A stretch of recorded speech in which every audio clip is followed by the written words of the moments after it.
If you love chilling mysteries, unsolved cases, and a touch of mom-style humor, Moms and Mysteries is the podcast you've been searching for. Hey guys, I'm Mandy. And I'm Melissa. Join us every Tuesday for Moms and Mysteries, your gateway to gripping, well-researched true crime stories.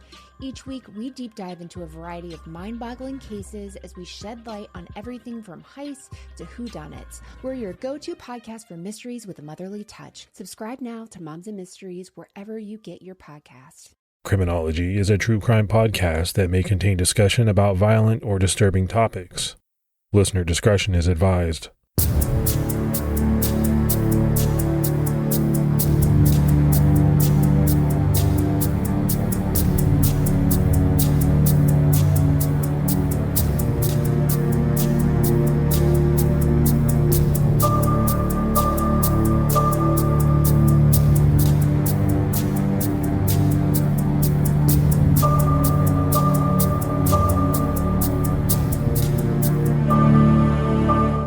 Hello, everyone, and welcome to episode 117 of the Criminology podcast. I'm Mike Ferguson. And I'm Mike Morford. Mike, how are you doing today? I'm doing pretty good, trying to get through the day and mix up some work with some relaxing time and try and de-stress and go on about my business. How about you? Yeah, you got to do that, man. Can't be all work and no play, right? There has to be work. There has to be downtime. Yeah, with me, if I get too much downtime, though, then I sort of fall into a little rut where I want to, instead of watching one episode of a show, I want to binge like 3 or 4 episodes, and then I wind up not getting work done. So I try. It can go downhill real quickly. No doubt about it. All right, buddy, let's give some Patreon shout outs. We've had some great new support.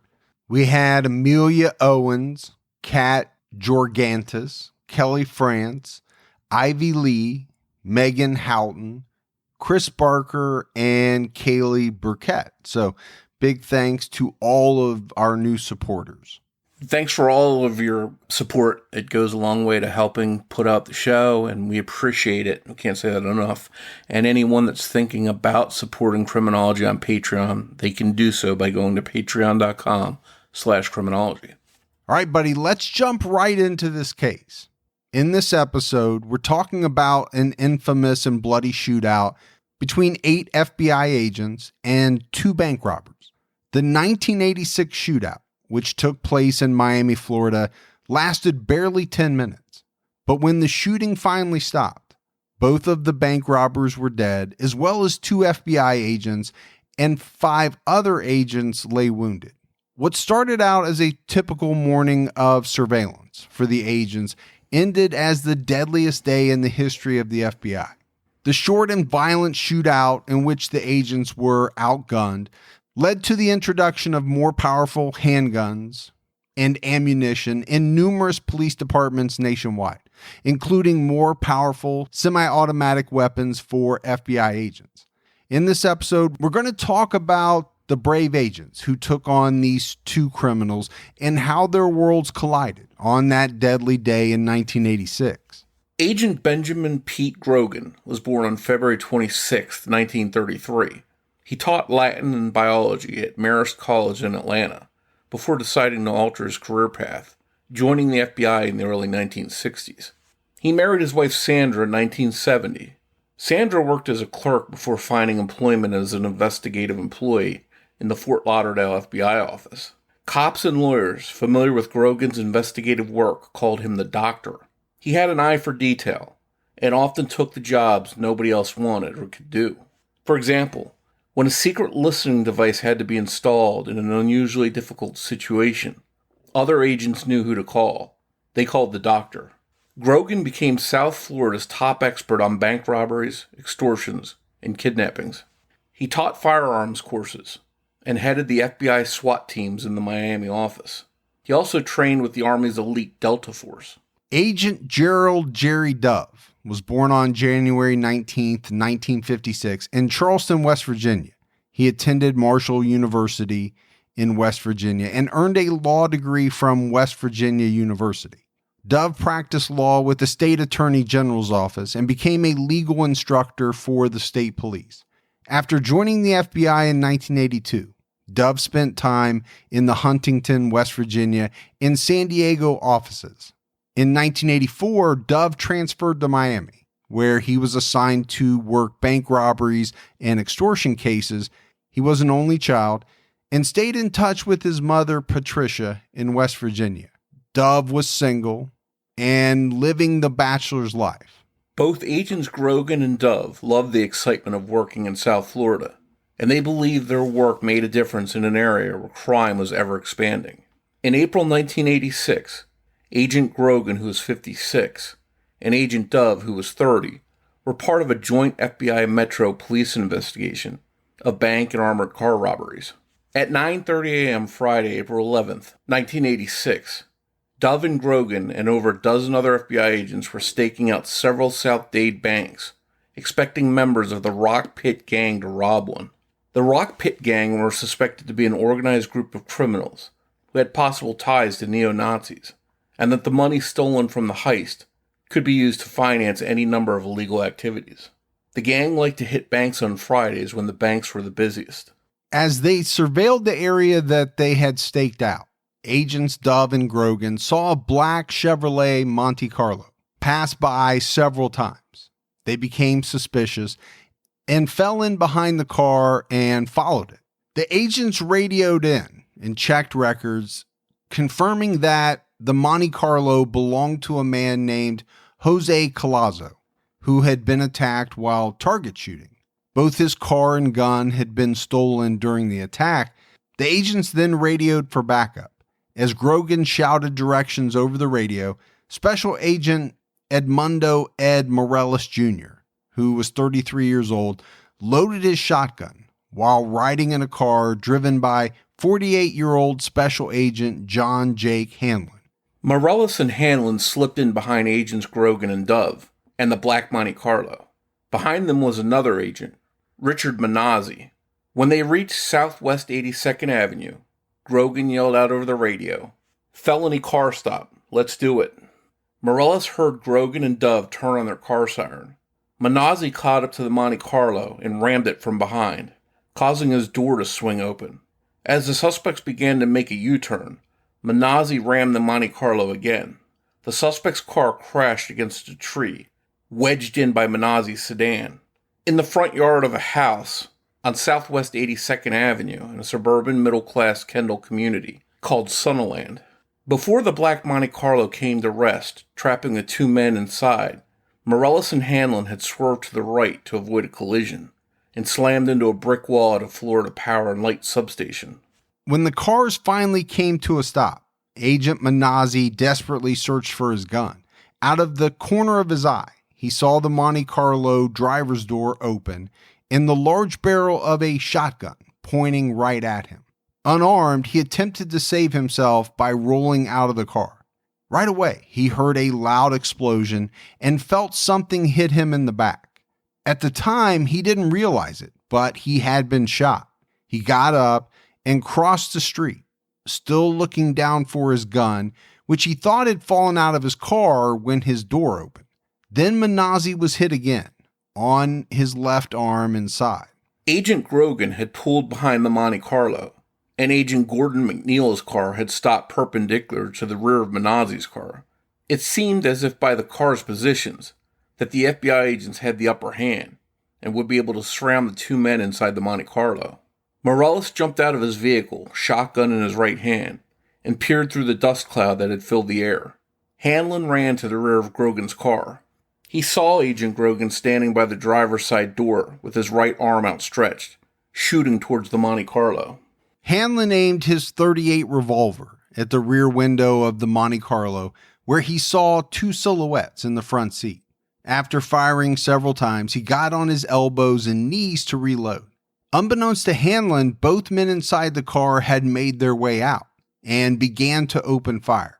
Hanlon later indicated in a report regarding the first shot he heard, he said, quote, "I felt a concussion of a blast go by my right hand and arm. I don't believe I was hit by that blast, but because of the blast, I moved my arm slightly to the left." Then a second shot hit its mark, striking Hanlon. He said, "At this point, my right hand exploded. Blood was also pouring from the back of Hanlon's arm. he rolled over on his back and heard Agent Grogan scream out, "Where is everybody?" Agent McNeil fired 4 rounds from his .38 revolver before he too was struck in the hand. There was a large amount of blood pouring from his hand, and the flesh had been knocked back, according to McNeil, who later described the injury by saying it looked like his knuckle had been blown away. He only glanced at his wound for a second, before he raised his weapon once again and fired the remaining 2 shots into the driver's side window of the Monte Carlo. He reloaded and crawled on his stomach for about 10 feet, away from his car's side, trying to take cover, while keeping his eye on the shooters in the Monte Carlo. Before he could react, he spotted one of the suspects standing behind Agent Manazzi's car. The suspect looked at McNeil and kind of had a cocky half smile on his face. He then fired his gun at McNeil, hitting him in the upper shoulder and chest area. The shot caused McNeil to suffer temporary paralysis. Agent Morales started running across the street to the rear of McNeil's vehicle to get a better shot. That's when he felt a tremendous blow in his left forearm, and it knocked him to the ground. Morales had been shot. He saw McNeil get into a barricaded position with both hands on his revolver, shooting in the direction of the Monte Carlo. He then saw McNeil get shot, grab his chest, and stagger back around Morales and fall to the ground. Morales was on his back behind McNeil's car and had not yet spotted the 2 gunmen who were firing at the agents, but he could hear shooting going on to both the left and right of him, so he remained where he was. There was a momentary halt to the gunfire as both agents and the gunmen tried to assess their situations. They also tried to move to better positions. By this point, several nearby residents had called police to tell them that it sounded like a war zone outside.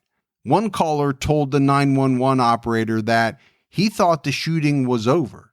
The callers had no idea who any of the shooters were.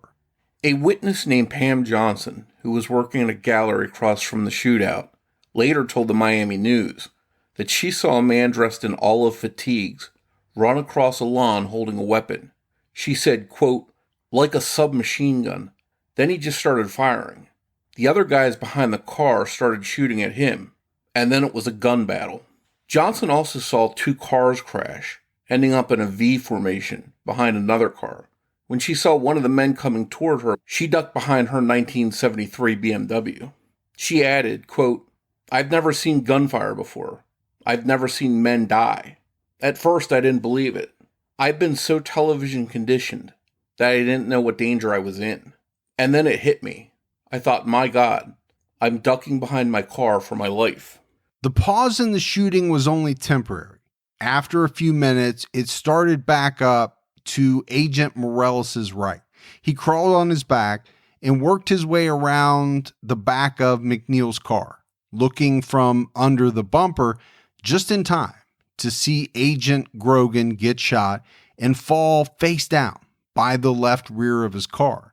As Agents Grogan and Dove got out of their car, they tried to take cover by crouching behind their vehicle. Unfortunately, one of the men in the Monte Carlo had a very good view of the 2 agents. Grogan and Dove were both shot. One of the agents heard Grogan scream out in pain as he was struck. The volley of gunfire killed both agents, Grogan and Dove. As responding police sirens blared in the distance, Agent Morales crawled to the right rear bumper of the car he was hiding behind and looked around the corner. The 2 suspects had made their way from their Monte Carlo and were now sitting in Agent Grogan's car. One of them was trying to start the vehicle. They had only one way out. If they had been able to start the car, they would have driven over Agents Hanlon, Grogan, and Dove, who were all lying directly in the path of the car. Using his right arm, Morales rested the 12-gauge 870 Remington shotgun he was holding on the car's bumper and fired. The blast hit the left front fender of Agent Grogan's car. He could see the unfazed suspect still trying to start the car. Morales struggled with his injury to rack the next round into the chamber of the pump-action shotgun. But when he finally got a round into the chamber, he took aim again and shot, shattering the windshield with buckshot. He fired once more and then was out of ammunition, so he dropped the shotgun to the ground. Agent Morales rolled over and looked to his right. He saw agents Ron Risner and Gil Arancia, and he began waving at them, motioning for them to come help. He yelled out, "Come help, Ben, and these guys, they're hurt." The agents told Morales to get down and stay down, but he again told them to help. They continued to stay down, unable to approach safely. So Morales, feeling at that moment like he was on his own, took his revolver and stood up. But he was badly injured and he started to lose consciousness, but he still managed to put 3 rounds into the suspect that was sitting in the passenger seat's chest. Morales turned around and put his last bullet into the suspect in the driver's seat. Both suspects were severely wounded and the shootout was over. And Morf, I think this is a good place to talk about how amazing it is what Morales was able to do. A lot of shots fired by the suspects. This guy was gravely injured, but he wouldn't give up. He was able to take a few shots with the shotgun, even though it must have been pretty tough to, rack a new round into the chamber. And then the courage that it must have taken to stand up, leaving the safety of the car and, make some tough shots using his revolver and shoot both of these suspects. I mean, it really is kind of amazing if you think about it. And you mentioned it. He felt like he was all alone. And I think he realized that if he didn't do something, he might not make it. So maybe it was adrenaline, maybe it was just sheer will, but he made his way to that car and was able to stop those 2 shooters once and for all. Well, and I also think he was probably worried about his fellow agents.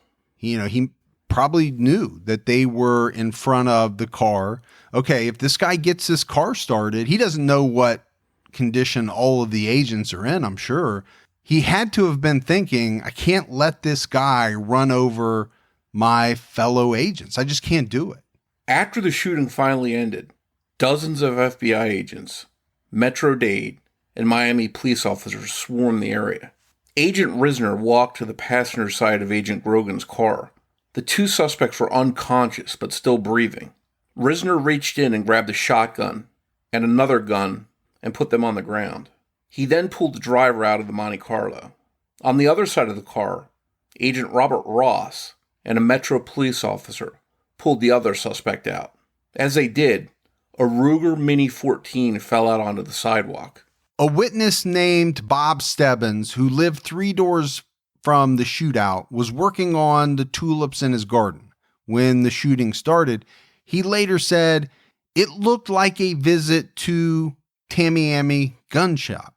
When you look at what these robbers had in the way of guns, I feel that our law enforcement officers are at a tremendous disadvantage. Geez, they could have taken Fort Knox with what they had. At 9:42 a.m., EMTS and rescue units began arriving, and an air rescue helicopter arrived at 9:51 and took 2 of the seriously injured agents to Baptist Hospital. Paramedics could not revive the 2 suspects.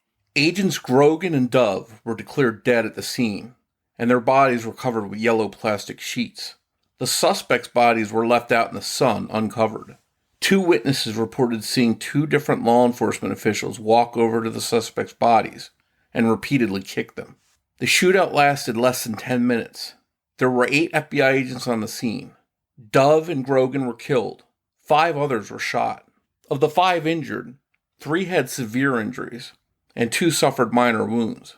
Only Agent Ron Risner was left unscathed. At 12:55 p.m., the 2 slain agents were picked up in separate black hearses. The bodies of the suspects were loaded into a blue van and taken to the medical examiner. The agents who survived were Gordon McNeil, a father of 2 and a 19-year FBI veteran and supervisory special agent. He was the lead agent in the bank robbery investigation that resulted in the shootout.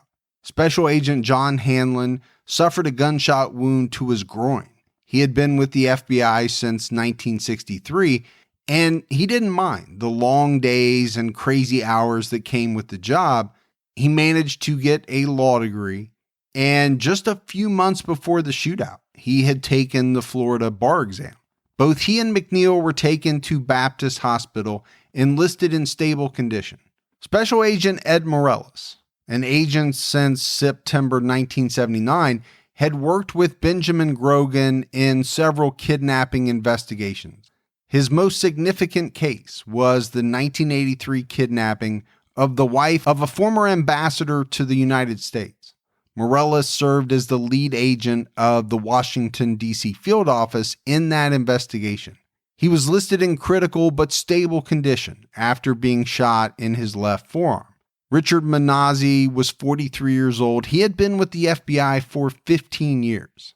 Gilbert Arancia was 27 years old and had been with the FBI for 4 years. Both Manazzi and Arancia suffered only surface wounds and were treated at Jackson Memorial Hospital and released soon after. If you love chilling mysteries, unsolved cases, and a touch of mom-style humor, Moms and Mysteries is the podcast you've been searching for. Hey guys, I'm Mandy. And I'm Melissa. Join us every Tuesday for Moms and Mysteries, your gateway to gripping, well-researched true crime stories. Each week, we deep dive into a variety of mind-boggling cases as we shed light on everything from heists to whodunits. We're your go-to podcast for mysteries with a motherly touch. Subscribe now to Moms and Mysteries wherever you get your podcasts. If you love chilling mysteries, unsolved cases, and a touch of mom-style humor, Moms and Mysteries is the podcast you've been searching for. Hey guys, I'm Mandy. And I'm Melissa. Join us every Tuesday for Moms and Mysteries, your gateway to gripping, well-researched true crime stories.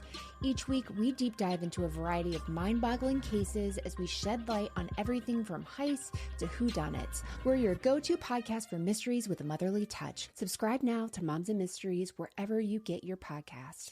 The FBI director in Washington, D.C., William Webster, called it the darkest day in the agency's history. Never before had so many agents been killed or wounded in one incident.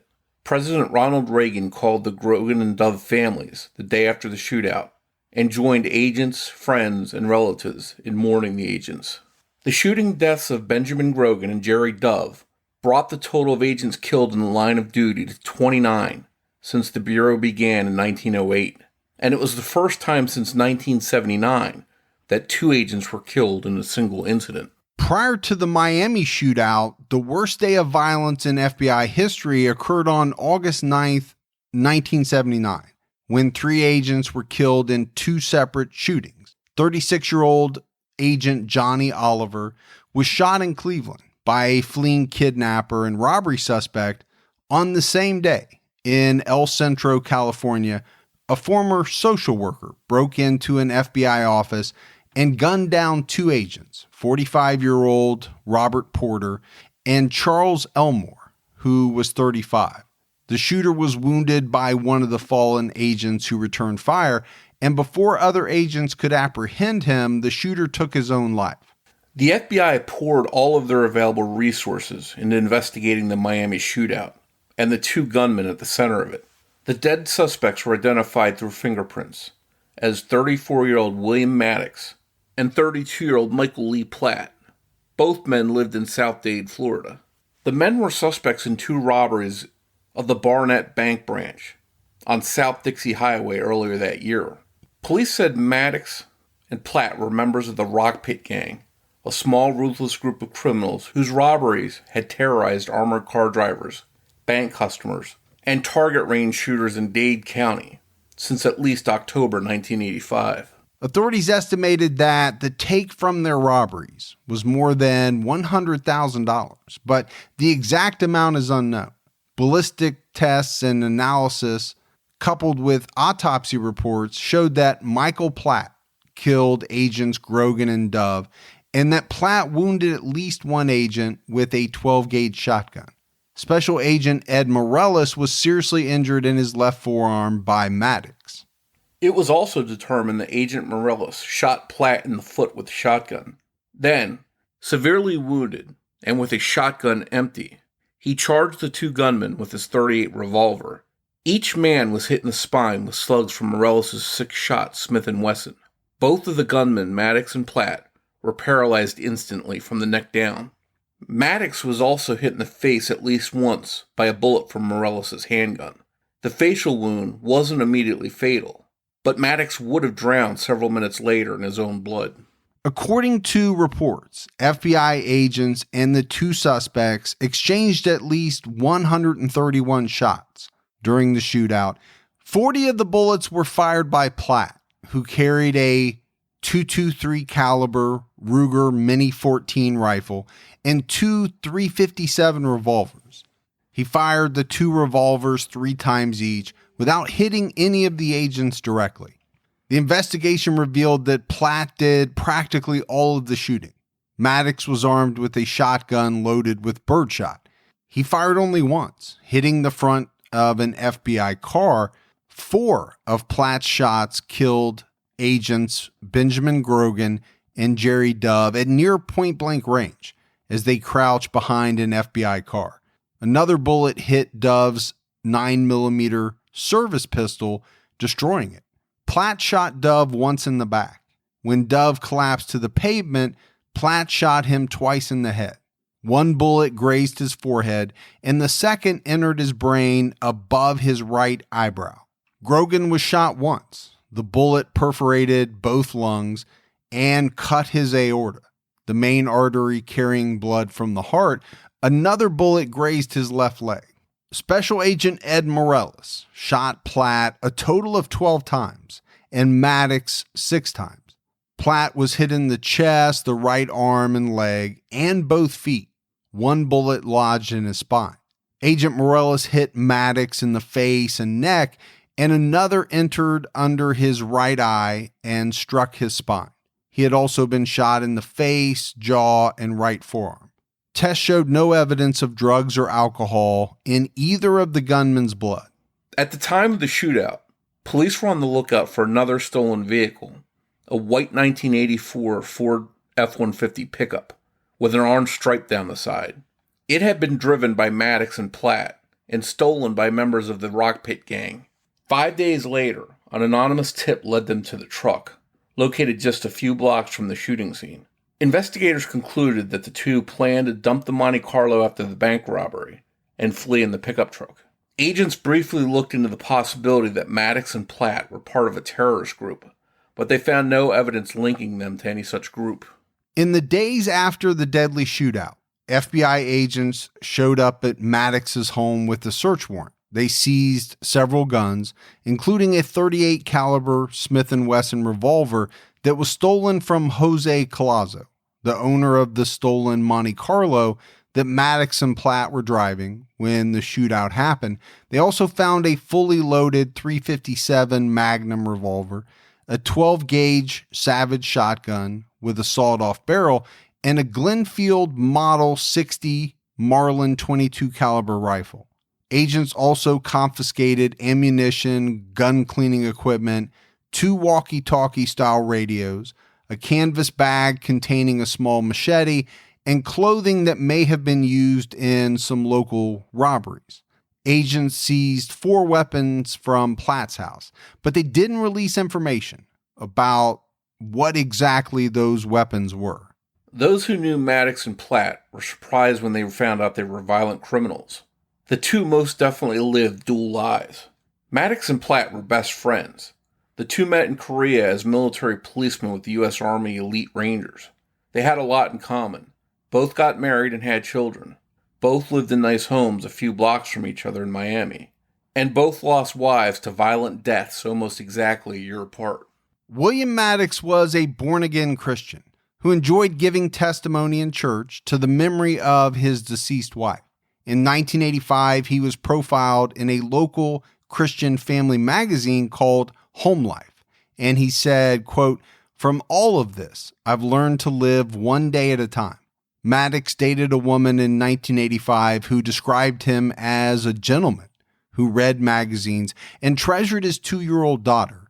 She had met Maddox in church and was shocked to find out he was involved in the shootout. The woman, who never gave her name, said Maddox had an obsession for marrying a woman who could take his deceased wife's place. The woman told the Miami Herald, quote, "One of the first things he did was show me this clipping about her. The only thing was he dated a lot and he wanted to get married. He would date someone a few times and right away want to make a commitment. I felt sorry for him. I thought he wanted to replace his wife because he was hurt so bad." Patricia Maddox was brutally murdered on December 30th, 1983 in Columbus, Ohio. She was a hospital research assistant. She was bound and gagged with white adhesive tape and stabbed 16 times in the chest and neck. Another woman was killed along with her inside the first floor medical research lab at Riverside Hospital. Both women's ring fingers had been removed and were missing. Columbus police found inconsistencies in William Maddox's statements and followed him for a time, but he was never charged in his wife's murder, and he soon moved to Florida. Michael Lee Platt's wife, Regina, died from a shotgun blast to the head in December 1984 in Miami. The shooting was ruled a suicide, but after the shootout with FBI agents, investigators felt that the murders of these two wives might be more than just a coincidence. Columbus, Ohio detectives flew to Miami to begin digging for clues in Patricia Maddox's murder. Investigators came to the conclusion that Maddox and Platt quite possibly killed each other's wives. However, investigators didn't have enough evidence to prove their theory, and the killing of Patricia Maddox remains officially unsolved to this day. In the case of Regina Platt, investigators found no evidence of murder. Her manner of death remained a suicide, and the case was permanently closed. William Maddox was left alone to care for the couple's 3-month-old daughter, Melissa, after his wife's death. That's when he moved to South Florida to be closer to his friend Michael Platt. Maddox settled into a 3-bedroom home on Southwest 85th Avenue in an older neighborhood called Southwood in Southwest Dade County. The house had a screened-in swimming pool, and he was able to hire a housekeeper who also helped to take care of his daughter. Michael Platt lived in a cul-de-sac on Southwest 88th Lane in the Spicewood section of an upper middle-class development in Southwest Dade County called The Hammocks, about 10 miles away from Maddox.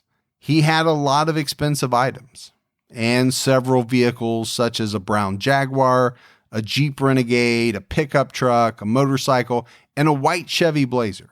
Platt had remarried to his second wife, named Brenda, and they lived in the house with 4 children. Both men worked for Platt's brother, Tim Platt, at his landscaping business called Blade Cutters, Inc. Following their investigation and searches, investigators came up with evidence that linked Maddox and Platt to several crimes. These included murder, among other things. The first case was the murder of Emilio Briel. On October 4th, 1985, 25-year-old Emilio Briel disappeared after telling his mother he was going to the rock pit to shoot cans.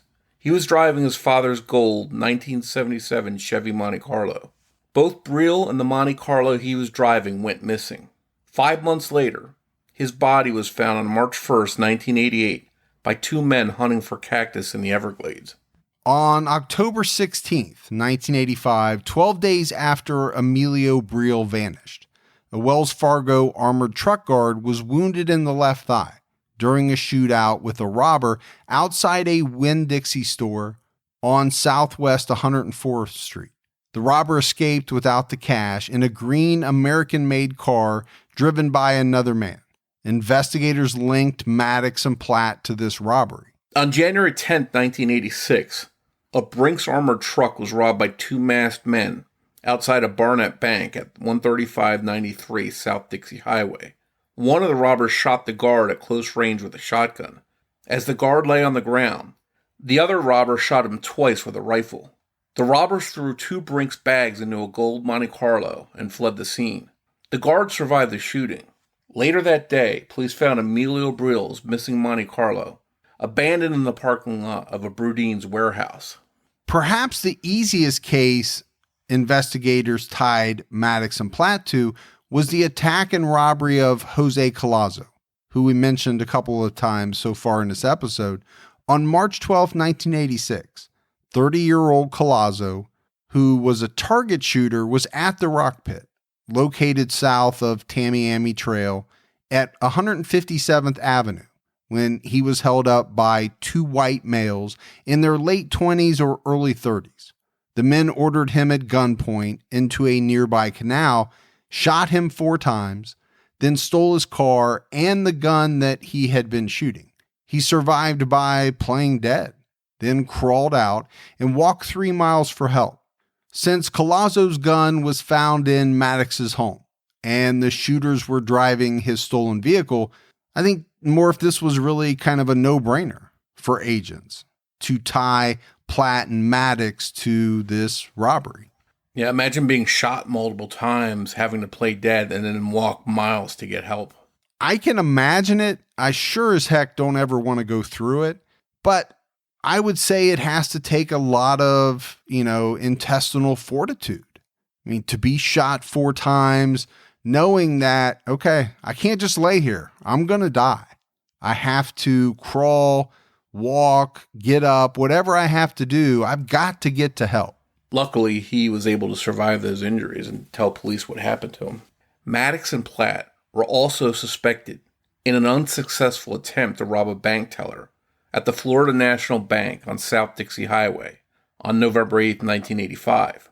They were also suspected of an October 10th robbery of a Loomis armored car at the Steak and Ale restaurant on Southwest 97th Avenue, and the failed robbery of an armored vehicle behind Dalt's Restaurant on North Kendall Drive on October 17th. Following the April shootout with FBI agents, the police issued a statement saying that neither William Maddox or Michael Platt had ever been arrested in Dade County or anywhere else in the nation. The shootout with the agents and the other violent crimes that were connected to Maddox and Platt were sort of an enigma for investigators. They were shocked to see 2 ruthless and cold-blooded killers not have a criminal background. In October 1986, Agent Ed Morales Jr. was honored in Nashville, Tennessee by the International Association of Chiefs of Police and named Policeman of the Year for his heroism during the bloody shootout on April 11th. Near the 4th anniversary of the shooting, in April 1990, Morales received the FBI's Medal of Valor for exceptional heroism in the face of death. Morales said of the honor, "It's a nice way to commemorate the anniversary of the shootout, but I have mixed feelings about the whole thing. I'm not sure why I'm getting honored, but I'll accept this on behalf of all the people who were there." The deadly 1986 shootout is infamous in FBI history and is well studied in law enforcement groups. Despite the agents outnumbering the suspects 4-1, the agents were pinned down by semi-automatic gunfire and unable to react adequately due to their small-scale service handguns. The violent shootout led to the introduction of more powerful handguns in many police departments nationwide, as well as more powerful semi-automatic weapons for FBI agents. The round that hit Michael Platt's right upper arm and went on to penetrate his chest stopped an inch away from his heart. This was the shot that would have eventually led to Platt's death, but it didn't kill him immediately, and he was able to go on shooting. This suggested that a heavier caliber weapon or a stronger round may have further penetrated Michael Platt, striking his heart and killing him instantly. And Morf, I think you've seen this throughout the years. I mean, you can go back to the gangster days of the, 1930s, when gangsters were running around using Tommy guns. The police didn't have anything to combat these Tommy guns, so they had to get the same type of submachine guns that the gangsters were using. So here we have in this shootout, a guy is using a .223 rifle. On the other side, Morales is using a .38 revolver that held, at most, 6 shots. 38's not a horrible round, but back then, bullets were a little different than they are today, right? There has been so many advances in technology when it comes to bullets. So you have the FBI saying, we got to do something different. This guy's carrying a revolver that only holds 6 shots. while the bad guy has a .223 rifle that probably held 30 rounds. That's not a gunfight that you want to be involved in. You're at a severe disadvantage. So I think what you've seen since then, and we've mentioned some of it, right? FBI agents, police supplied with more firepower, carbines that hold 30 rounds, semi-automatic handguns that hold more rounds and are quicker to reload. And then when you talk about the caliber of bullets, they stepped up to 40 cal because they thought, okay, we need more stopping power. Now it's interesting today, they've gone back to using what people consider a smaller round in the 9mm, but the advances in the bullets and the ballistics and all of that have made it a very lethal round, much more so than it was 20, 30 years ago. I mean, when you talk about a 9mm today versus back then, they're different bullets. They're much more lethal today. There's just no doubt about it in the way that they're designed, constructed, the powders, everything. Yeah, I remember back in the 80s that 38 was a standard issue police gun. Just about every police officer carried them. And then they made that move to the 9mm. And I remember that getting popular. I actually bought a Glock back then, a 9mm Glock. But then they sort of got a bad rap because the knockdown power, quote unquote, knockdown power wasn't strong enough. And that's when it switched to the higher caliber guns came in. But from what you're saying, it sounds like it's not so much the gun necessarily, but the bullets that are coming out of it that really make the difference. Yeah, definitely the bullets, but I just think the technology has increased so much that they can get much more stopping power in a smaller bullet like a 9mm today than they could back then. Plus, if you think about it, you can carry more 9mm bullets in a gun than you can a 40 or a 45 because they're smaller. In 1988, Benjamin Grogan's widow, Sandra Grogan, filed a lawsuit against William Platt's wife, Brenda Platt, but the lawsuit was dismissed. That same year, NBC produced a made-for-television movie based on the 1986 FBI shootout called In the Line of Duty, the FBI Murders. The film received mixed reviews because, number one, it wasn't filmed in Miami.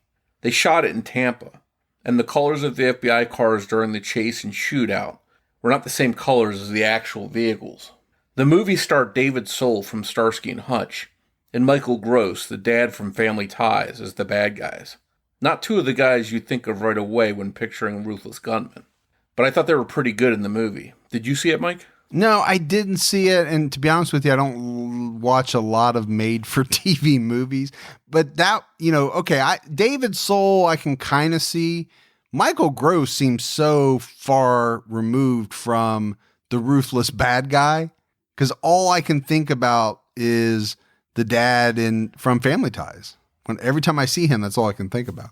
Yeah, the casting was definitely not one you would think of right away when you're thinking of that kind of role, but I thought it was pretty well done for a TV movie myself, so if you can find it, maybe check it out. In 2001, the village of Pinecrest, Florida, honored agents Benjamin Grogan and Jerry Dove by co-designating a portion of Southwest 82nd Avenue as Agent Benjamin Grogan Avenue and Agent Jerry Dove Avenue. A historical marker and street signs commemorate the naming of the road in their honor. After the 1986 shootout, Ed Morella spent 2.5 years teaching at the FBI Academy in Quantico, Virginia. He returned to the Miami office in the fall of 1989.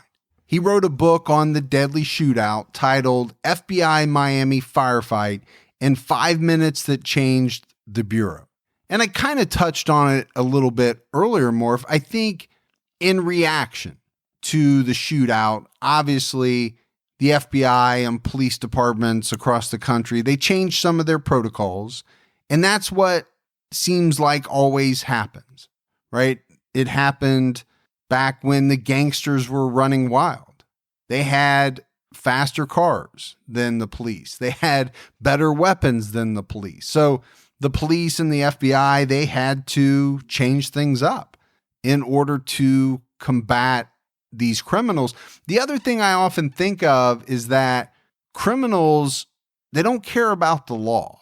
So if the law says, okay, you cannot own this type of weapon, well, what does a criminal care about that?